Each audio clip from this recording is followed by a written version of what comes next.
It's been a lot of fun designing Nova's body so far. I wanted to get the eyes and hands out of the way first, as they seem like the hardest parts to get working. Once I had the first eye prototype designed, I opened up FreeCAD to make a frame for the eyelids to pivot from, and attached some servos to make them blink. The eyelids took a few iterations to get right. Too thin and parts started snapping off. Too thick and the eye mechanism would be too bulky to fit inside of Nova's head. By reinforcing the rim behind the eyelid, I was able to support the hinge for the top and bottom segments, which were then bolted together.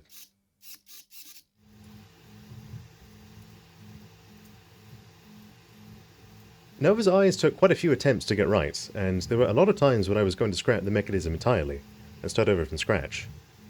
What I love about 3D printing is that you can make prototypes in a matter of hours if you have the right printer settings.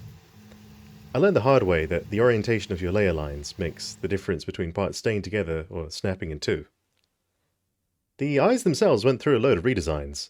I started with a 3D printed hemisphere for the rough shape, then printed a hollow version with a hole for the camera to fit inside of. After that, I tried model painting for the first time and realized that I'd had to sand my print and prime it for the paint to stick right. My painting skills improved with practice, and I used red wool and superglue for the blood vessels.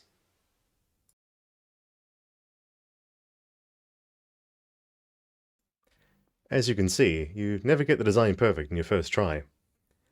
After mirroring the eye mechanism, printing, and assembly, I thought the eyes were finished. However, it turned out that I needed to pay attention to my software as well as my hardware. My lazy fix of inverting the servo values for the left eye had some unintended side effects, and made the eyes go a bit crazy. After an hour of debugging my servo code and nearly breaking the mechanism in the process, I fixed my servo values and finally had Nova's eyes looking around smoothly.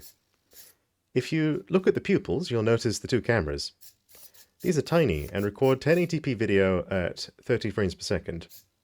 They slot into the video ports of the Raspberry Pi, which is moving the eyes, and should hopefully allow me to give Nova stereoscopic 3D vision needed to track objects in 3D space. Nova's entire design is based on real human and animal physiology, which I'm familiar with from my scientific background in human and animal evolution.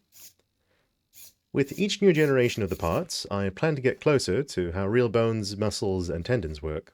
Of course, this means straying into the uncanny valley, but hopefully Nova's design won't stay there for too long. I hope you enjoy these progress updates, and I'm always happy to hear new ideas for improving Nova's design.